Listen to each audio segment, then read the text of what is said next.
everybody, today's video is going to be an empties video. I have a couple products that I've gotten and just about finished. I want to let you guys know what I think about them, and so if you want to see that, just keep watching. To get things started, I am going to begin by talking about the Urban Decay All Nighter Foundation, and this is in the shade 1.0. I got this foundation because recently I was having a lot of skin issues, just all kinds of blemishes, and whenever I was looking to get a new one, I wanted to get one that was high coverage. And since I do have my YouTube channel now, I like to try a lot of new things and not just kind of stick with the one that I know that I like. So previously I had been using the Makeup Forever Ultra HD foundation and loved it, had really no issues with it, but especially because I was having those skin issues, I wanted to get something that had more coverage, and this was what I heard a lot of people talking about. I also heard a lot of people talking about the Kat Von D Lock-It foundation, and of course I'm definitely going to try that one at some point whenever I need a full coverage one again.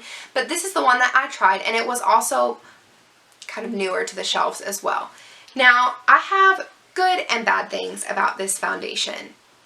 The first thing that really bugged me is that whenever I try and layer something on top of this, it just doesn't lay the way that typically whenever I do my full face makeup and I use my setting powders and highlight, blush, bronzer, all that jazz, even concealer, the makeup just lays, right? Like, it's easy to blend. But with this, I would put it on my face and it would just literally stick. And I know that this is all-nighter, it's supposed to last a long time, everything's supposed to stay right in place, but that was my only issue, is that as soon as I put it on my face, it would move. So like, say I lay a contour line down, I mean, I could have tried and blended it for days and it would not have blended. So I don't know what it was. Maybe it was an application error on my part. Maybe I don't know exactly how you're supposed to apply powders on top of this. I really don't know, but that is something that I was not a huge fan of.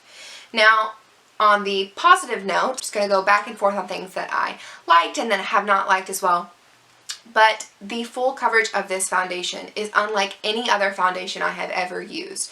All of the blemishes that I was having troubles with, it covered them right up, and it was like they were non-existent. But altogether, it is a wonderful full coverage foundation. I would recommend that to anybody as far as full coverage goes. The next thing I want to talk about, another thing I wasn't too happy about, is the oxidation of this foundation. Now, I knew that it oxidized. I knew that prior too, because especially because I'm getting a new foundation and I don't get multiples at once, I like to for sure look into what I'm going to get. So I had looked into this and saw that, yeah, it did oxidize. You need to make sure you check that before you leave the store. I did a little swatch, you know, on my hand, put some on my cheek and kind of walked around in Sephora for a little bit. Checked it again, thought it was fine, didn't notice anything. And even for like the first half of this product, I didn't notice a thing. Everything seemed fine as far as the oxidation. However, I got about halfway through it and then we were not friends. No, we were not. I was getting very frustrated because I put my makeup on around 7 in the morning, and then come around noon, I'd look in the mirror again and my face was orange. I mean, it was like I got a spray tan done, and it was completely disconnected from my neck no matter what blending I tried to do. So eventually, I mean, you can even see I have a little bit left in here because I was ready to get a new one. I was not happy with it because it just didn't match my skin tone all of a sudden. And right here on the back, it even says shake before use, so I thought maybe I didn't shake it up enough, and maybe I didn't. Maybe I should have really gave it a good shaking before I started, but I was not very happy about that. And maybe if I would have gotten the 0.50 shade, it would have been better. Would I buy this again? Yes, I would buy this again, and the reason is because I would like to check and see if those things that I didn't like about it, I can kind of play with and figure out what was going on. And especially about the oxidation issue, I feel like maybe if I do get the 0.5, it will help. Because I also swatched that in the store and I thought, that is really light, but maybe it's too light for me. And I'm very fair-skinned, but still I was thinking, that might not work. But maybe next time I would try that. So I would recommend this for sure. Just look into it and make sure you know exactly what shade you need whenever you go. The next thing that I am going to talk about is something that I purchased along with that foundation whenever I went to Sephora, and it is the Naked Skin concealer by Urban Decay, and this is in the shade Fair Neutral. The first thing that I have to talk about with this concealer is the color of the concealer.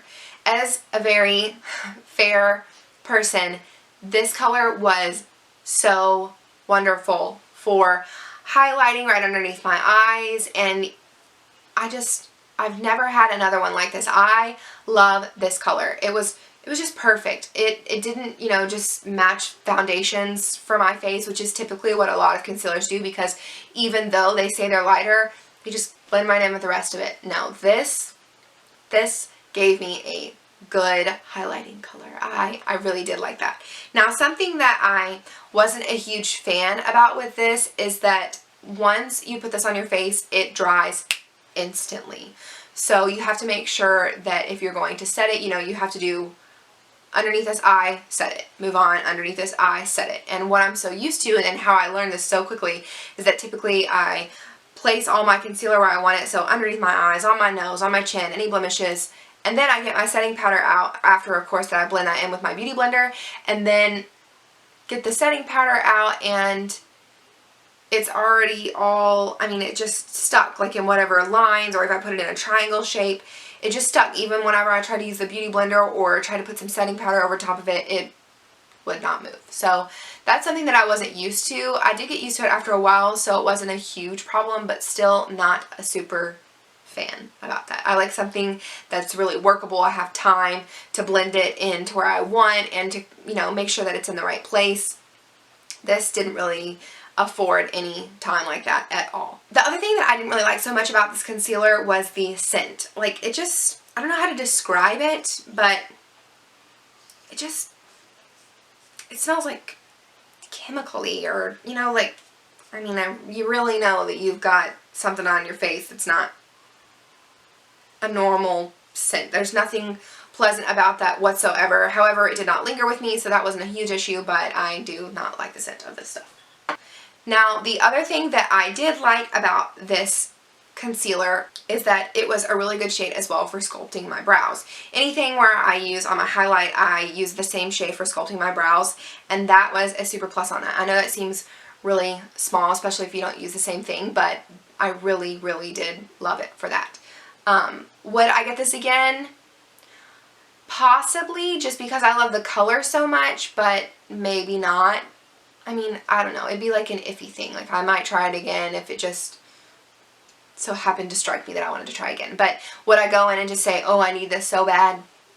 No. The next thing that I have to talk about is this Stila Stay All Day liquid lipstick, and it is in the shade Bella. I think it's number 13. Now, this is a sample size of their Stay All Day liquid lipstick, and I got this in a Birchbox that I order, and wasn't really thinking anything about it. I got this a little while before I started my YouTube channel. It was just like, hey, oh, that's a pretty color. However, the first day that I wore this, I thought, holy cow, this lipstick has not moved on my lips. I wore it all day long and didn't have to reapply it. I, you know, was drinking liquids all day. I ate my lunch, my breakfast with it, and I really don't think I ever kept it on all the way till dinner, but I might have some days because I do still wear it quite often. However, there's hardly anything left. I mean, I can't scrape it all off the sides. I really do love this liquid lipstick though. I have nothing bad to say about it. It does not dry my lips. It doesn't get all crusty. It doesn't flake off. It is wonderful. It makes my lips feel completely normal. The color lasts all day long, and also the color is very true to the tube that I see it in right now. Sometimes whenever I see a liquid lipstick, or even any lipstick for that matter, and you just kind of look at the tube, it looks a different color than whenever you put it on your lips, and for some reason that really bugs me, because even though you do swatches, I just don't understand why in like bulk it looks so different and then you put it on your lips, even if you like put it on, you know, once or twice, and it still looks different. I don't know, but this one is not like that. This color right here in this tube is exactly what it looks like on your lips. And would I buy this again, or actually would I buy it? I got it as a sample, remember, so would I buy this liquid lipstick? Absolutely. I've even recommended it to a couple of my friends and they've gotten it. They love it, and I will definitely get a couple more whenever the time comes that I have the money and decide to get a couple more of these great lipsticks. I definitely will. Alright, so moving on to the last empty that I have, and it is a very exciting one for me. It's like one of my favorite products that I have ever used for makeup, and it is the Better Than Sex mascara by Too Faced. This mascara is practically like the love of my life. I love this mascara. There's absolutely nothing bad about it except for that I ran out. That's the only thing. Now, this mascara has a pretty thick wand. Here's right here. I don't know if you can see that. I know that it won't focus, but maybe you can just see the thickness of it. And the formulation of this mascara is just unlike any other mascara that I have used to this date. Now, I am definitely going to be trying some other ones because I haven't tried a lot of high-end mascaras. However, still, I love this stuff. It makes my lashes full, it makes them long, it lasts all day. I know that I said this is my absolute favorite, but I do have one thing that bugs me, and the only thing is that whenever I get the slightest bit watery underneath my eyes, it runs a little bit. Like, say I yawn and my eyes get watery, or I'm laughing so hard and I tear up a little bit, and I mean, just right on my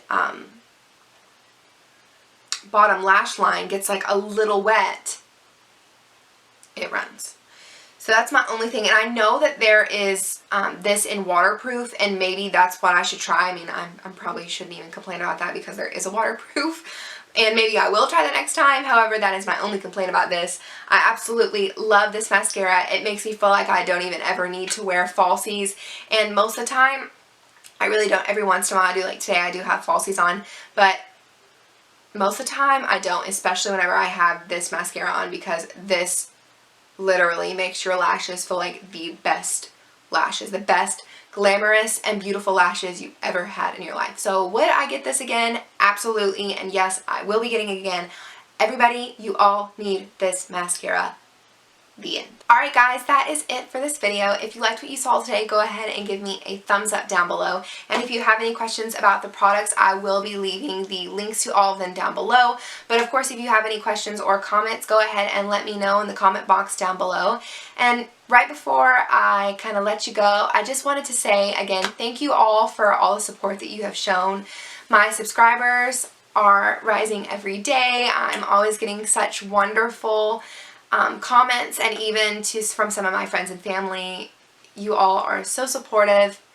Everybody is wonderful, and I'm having a blast. I love sharing all of the things about, you know, beauty and makeup that I just do right here at home, and I have a blast. It's my favorite thing to do now. So anyways, I won't blab anymore, but thank you guys so much for watching and for being wonderful subscribers, and even just for being my new little family right here on YouTube. So without further ado, if you really liked what you saw today, go ahead and subscribe to my channel. Thank you all so much for watching.